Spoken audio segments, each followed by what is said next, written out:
There's a truth no one ever told you. You weren't abandoned because you weren't good enough. You were abandoned because you turned yourself into something harmless. You thought kindness would be cherished, but kindness is not a shield, it's a one-way ticket straight to invisibility. You were taught to smile even when you wanted to scream. You learned to apologize for your own existence. You lowered your voice, lowered your standards, and lowered your very soul just to fit neatly into the mold. Society calls a good man, but good by that definition is nothing more than being domesticated, and a domesticated lion might get petted, but it will never again inspire fear or respect. The problem isn't women, it isn't love. The problem is that you've forgotten how to live as a free man, and if that makes you uncomfortable, good. That's the sign you're finally ready to hear what comes next. You think women leave you because you're not handsome enough, not rich enough, not skilled enough. Wrong. They leave you because they've already seen that there's nothing left to discover. You stripped away all your mystery, laid your entire self bare just to be accepted. And in the game of attraction, predictability is a death sentence. A typical good guy runs on a very simple program. He uses other people's approval as oxygen. His emotions rise and fall with someone else's reactions. She smiles. He feels worthy. She turns cold. He feels useless. This is the external validation loop, a psychological trap. Like a gambler, you live off tiny hits of dopamine when you're approved of, and you slowly die inside when no one notices you. The danger is you think this is love, but it's not. It's addiction to the feeling of being accepted. And when you're addicted, you'll do anything to keep the supply, agree to everything, suppress the truth, kill your personal desires.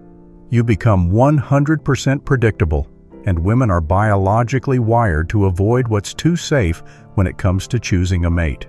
In evolution, men who could spark strong emotion were the ones chosen, not the tamest man in the tribe. Here's the bitter truth. It's not that women don't respect kindness, they just don't respect kindness rooted in fear. When you do the right thing only to avoid losing her, that's not strength, that's survival tactics. Deep down, that sends one signal: I'm weak.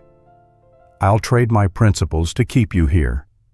And the ancient part of her brain, sharpened over thousands of years of selection, will never bet long-term on that. If you've ever wondered why she chose the bad boy, even though he treated her worse than you did, here's the answer. A man with boundaries, his own code, and zero fear of losing someone. He radiates a different kind of energy. It's not because he's cruel, it's because he doesn't live to please. He's not afraid of conflict because conflict doesn't threaten his existence. You, the good guy, live as if every disagreement is a threat of abandonment. Without knowing it, you sell your autonomy for a little temporary peace. Nietzsche warned about this more than a century ago. The man who bends to the opinions of others will never create values of his own. When you abandon your primal instincts in exchange for someone else's comfort, you're not building love, you're digging your own grave. Society makes it worse. From childhood, you were praised for being obedient and well-behaved, rewarded for holding back your truth, punished for showing too much edge. School, family, even media, all taught you how to be harmless. And so you step into adulthood without the ability to set conditions, without the courage to say no, without knowing what it feels like to lose. And that's the scent of blood to anyone who wants to control you. Here's the harsh reality. The more you try to be loved, the more you turn yourself into prey. Prey that smiles when bitten, that apologizes when disrespected. And society will clap for you, polite, respectful, while quietly using you as a free resource. This doesn't mean you need to become selfish or cold. No, I'm talking about ethical danger, a man who doesn't need to harm anyone, but also doesn't allow anyone to cross his boundaries. A man whose kindness is a choice, not a disguise for fear. And to get there, you have to face the bitter truth. You didn't lose her because you were too good. You lost her because you left her nothing to respect. But this isn't the end. The death of the good guy is only the beginning. The question is, who will you replace him with? You will never understand why you're always the safe harbor, but never the final choice until you look directly at the evolutionary psychology of women and how society has programmed both genders. The truth is, women are not drawn to unconditional niceness because in biological instinct, niceness isn't a signal of strength. It's a signal of surplus, of a man with nothing to lose. For hundreds of thousands of years, women had to choose a man who could survive and protect. In primitive times, that meant hunting skill, physical strength, and decision-making under threat. Today, the environment has changed, but the ancient brain still runs the same code. Attraction is a reflex to power and control over one's environment.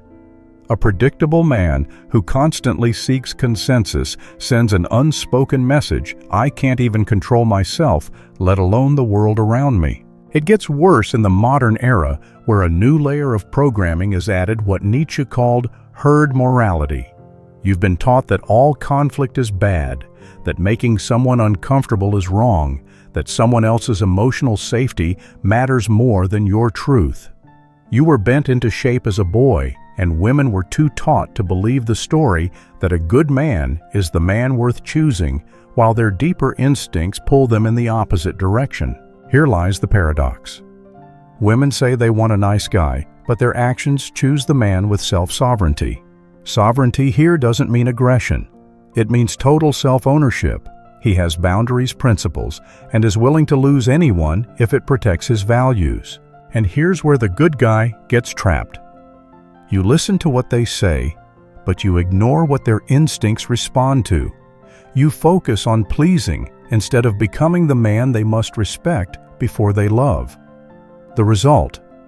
You walk into relationships from the posture of a beggar, and that posture kills any attraction you once had. Modern psychology calls this loss of polarity the collapse of masculine polarity. In any romantic relationship, attraction is fueled by the magnetic pull between masculine and feminine energy. When you give up leadership to become the follower, you destroy that polarity. Everything becomes peaceful until it's dead. And society, it won't save you. In fact, it celebrates the harmless man model for one simple reason. A harmless man is an easily managed citizen. He won't create disruption, won't challenge the order, won't make people uncomfortable.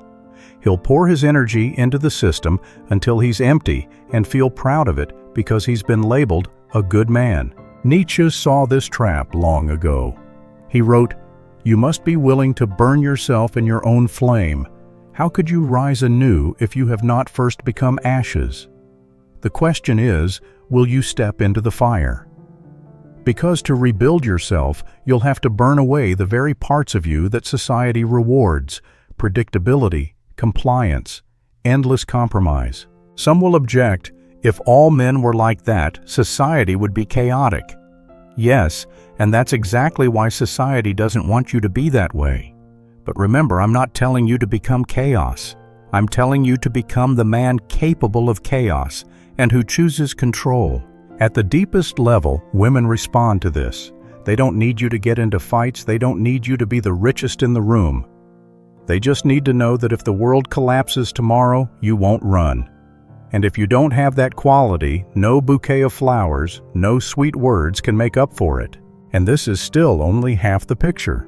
The rest, the raw truth about how men dismantle their own power piece by piece, is what you need to face next. There's a kind of betrayal worse than abandoning someone else. It's abandoning yourself piece by piece until there's nothing left worth keeping. And the most dangerous part, it doesn't happen in one dramatic moment. It happens quietly in the smallest daily choices. It starts with the time you bit your tongue and swallowed the truth just to avoid an argument. The time you agreed to go somewhere you didn't want to be, to do something you didn't enjoy just to keep the peace. The time someone disrespected you and you laughed it off. You told yourself, it's not worth it. Don't make a scene.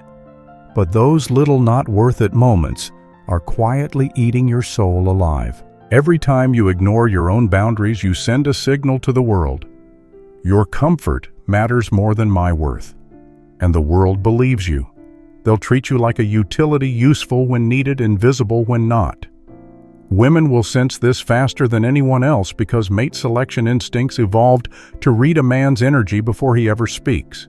You think you're being pleasant, but in reality, you're destroying your ability to generate attraction. Because attraction doesn't come from what you do for them, it comes from how you treat yourself. If you can't protect your own value, they will never believe you can protect them. Psychologists call this the self-betrayal spiral. Once it starts, it becomes habit. You get addicted to the temporary peace that compromise gives you, and each time you lose another piece of your identity. The result? You become a man even you don't respect. Nietzsche called this death in safety a life without conflict, without challenge, and therefore without growth. He wrote, "He who is unwilling to endure the fire will never be forged into steel." The more you avoid friction, the weaker you get. The weaker you get, the faster respect evaporates from yourself, from other men, and from women. Think of the men you respect most. They're not the ones who are always agreeable. They're not predictable. They're the ones you can never quite guess what they'll say next. They can listen, but when they say no, you know it's a real no. That clarity and consistency create personal gravity, a pull no pickup line can match. The good guy, on the other hand, lives in permission mode. He scans other people's faces before speaking. He rewrites his words in his head 3 times to make sure nobody's feelings are hurt. He thinks safety will make people stay, but really it makes him part of the background, as replaceable as furniture in their living room. To break the spiral, you must accept a brutal rule. Every time you choose someone else's comfort over your own truth, you are declaring yourself unworthy. And that message seeps into the air like blood and water, attracting predators in business, in friendships, in love. The good news: the reversal starts the moment you take one small action to protect yourself, even if it makes others uncomfortable. It could be declining an invitation, speaking a truth, or simply not laughing when something isn't funny. Each time you lay another brick in the spine that society tried to bend. And soon you'll notice something. When you stop betraying yourself, you start becoming unpredictable again. Not because you're playing a game, but because you're living truthfully, and truth always carries the element of surprise. But this path will take you into more dangerous territory, where society stops applauding. Women stop feeling safe in the old sense, and you're forced to draw your strength entirely from within. And that's exactly where we go next. There's a kind of man who changes the air when he walks into a room, not because he's loud or flashy, but because he carries a presence that forces others to adjust their breathing. This is the dangerous man with ethics. Dangerous because he has the ability to create disruption. Ethical because he chooses not to, unless necessary. First, understand this: dangerous does not mean violent. Dangerous means capable of self-defense, capable of making hard calls, capable of standing alone in the face of opposition, capable of protecting what he deems non-negotiable. A harmless man can never truly be good because his goodness is just the absence of ability. But a dangerous man, when he chooses kindness, that's strength under control. And strength under control is magnetic. Women aren't looking for a pleasant travel companion. They're looking for a pillar, a man they can lean on when the wind rises, knowing he will not be blown away. That stability cannot be faked. It's built through moments where you faced conflict without running, moments where you accepted loss to keep your principles intact. Nietzsche said, "The noble man creates values for himself. You don't borrow standards from society, your family, or the woman you love. You define what's acceptable and what's not, and you live and die by that code. When you do, you broadcast a signal so strong you don't have to say it. I am territory you cannot trespass without consequence." Here's the irony: when you become this kind of man, you don't have to try to impress anyone. Your presence is the impression. You don't need to prove yourself through stories or overcompensating. You show it in how unshakable you are. People feel it in your eyes, your tone, and the way you say no without apologizing. The good guy believes love comes from constantly proving he's worthy through endless pleasing. But every time he trades his boundaries for approval, he reinforces a cruel truth. He's willing to give up himself for the illusion of being accepted. No one truly respects that man. They may enjoy what he gives, but they will never respect him. The dangerous man with ethics doesn't live to please. He lives to fulfill his mission. Relationships, even love, are just part of the larger picture. This doesn't make him cold. In fact, it makes him more valuable because he doesn't love from emptiness. He loves from wholeness. That's the difference the harmless man gives because he fears losing. The dangerous man gives because he has much to lose and chooses to share it. Becoming this man requires a different discipline, the discipline of truth. It means never betraying yourself for social comfort, training your body not to flex for vanity but to serve your will. Learning to be alone without feeling empty because solitude is where you sharpen your blade before battle. Live like this and you become unpredictable. Not because you're playing games, but because you're no longer programmed by fear of loss. And here's the key: fear of loss is the killer of all attraction. Remove it and you move to an entirely different level. And this journey isn't just about attracting women or earning other men's respect. It's about being able to look in the mirror and say, without a tremor, I am the man I once dreamed of meeting. That's the place we need to reach before we finish. Face it, most men will never walk through this door. They'll keep living as good guys, hoping one day their niceness will pay off.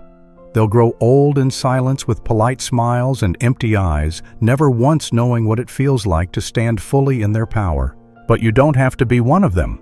If your heartbeat's picking up right now, it's not because my words are good, it's because a part of you knows they're true. You know that under the niceness, under the compromises, there's a version of you that's been waiting too damn long to come out.